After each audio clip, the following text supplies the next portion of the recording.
Here is the recipe, and you have been following it perfectly. Wake up thinking about what you do not have.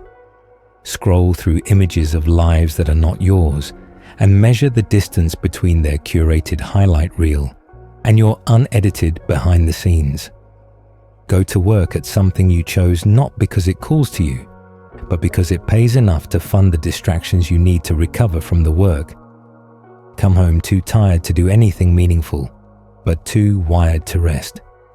Fill the hours with entertainment that asks nothing of you and gives nothing back. Go to sleep rehearsing tomorrow's anxieties. Repeat for decades.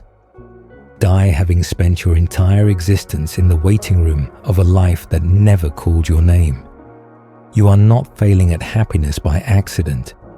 You are executing a flawless strategy for avoiding it. The strategy was not designed by you, but you have been following it so faithfully that you might as well have written it yourself. You are postponing your life and calling it preparation. There is a thing you want to do, a person you want to become, a way of living that surfaces in quiet moments before you push it back down. But not yet. Not until you have more money, more time, more security, more certainty that it will work. The conditions are never right, and you are always almost ready, and the almost has lasted for years now. You have become an expert at the logistics of a life you never begin. You research, you plan, you bookmark articles and save posts and tell yourself that gathering information is progress. But information without action is just a more sophisticated form of procrastination. And the thing you are postponing is not a project. It is your life, the only one you get. And it is passing while you wait for permission that no one can give you. There is a comfort in unhappiness that you do not want to admit, and that comfort is killing you slowly. Unhappiness is familiar. You know its rhythms, its textures, its particular shade of grey. Happiness is unknown territory, and unknown territory is dangerous. What if you got what you wanted and discovered it was not enough? What if you changed your life and the emptiness followed you? What if the problem is not your circumstances but something unfixable inside you? These questions keep you frozen. They make staying stuck feel like the rational choice. At least in the grey, you know what to expect. At least in the grey, you cannot fall from a height you never reached. You have chosen a slow suffocation over the risk of open air, and you have convinced yourself this is wisdom. Schopenhauer saw through the machinery of human misery with a clarity that bordered on cruelty. He understood that most people do not want happiness. They want wanting. They want the chase, the fantasy, the delicious ache of desire unfulfilled, because desire unfulfilled keeps them moving. It gives them direction. It provides the illusion of meaning without requiring the confrontation with what meaning actually demands. The moment you get what you want, the wanting dies, and with it, the sense of purpose. So you replace it immediately with a new want. The promotion leads to wanting the next promotion. The relationship leads to wanting a better relationship. The purchase leads to wanting the next purchase. You are not climbing a ladder towards satisfaction. You are running on a wheel that generates the sensation of movement while going nowhere at all. This is the first way to waste your life. Live entirely in the gap between where you are and where you think you should be. Make the present moment nothing but a stepping stone to a future that will become another present you cannot enjoy, because you will already be looking past it.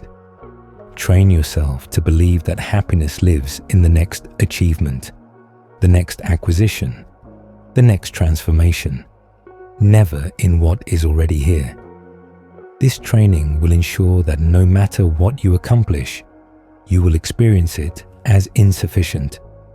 You will spend your entire life arriving at destinations and immediately looking for the next departure. You will die mid-journey, still convinced that satisfaction was just around a corner you never reached.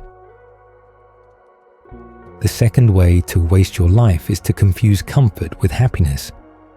They are not the same. Comfort is the absence of friction.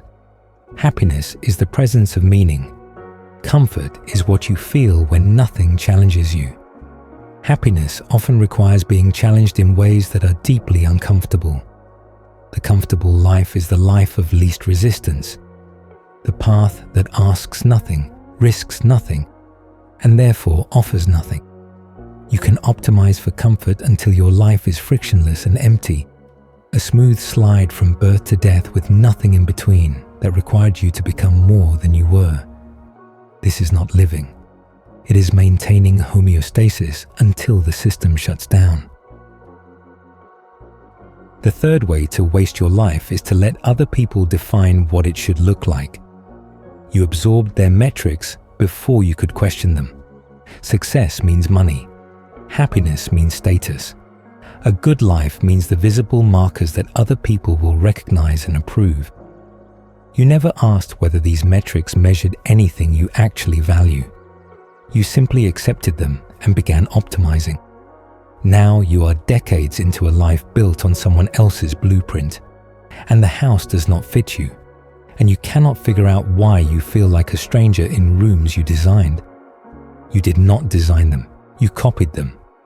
From parents, from culture, from the ambient pressure of a society that needs you to want what it is selling.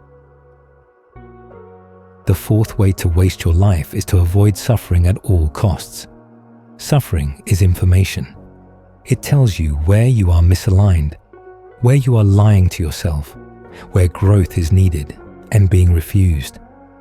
When you organize your entire existence around not suffering, you cut yourself off from the signal. You become numb. The numbness feels like peace, but it is actually a kind of death.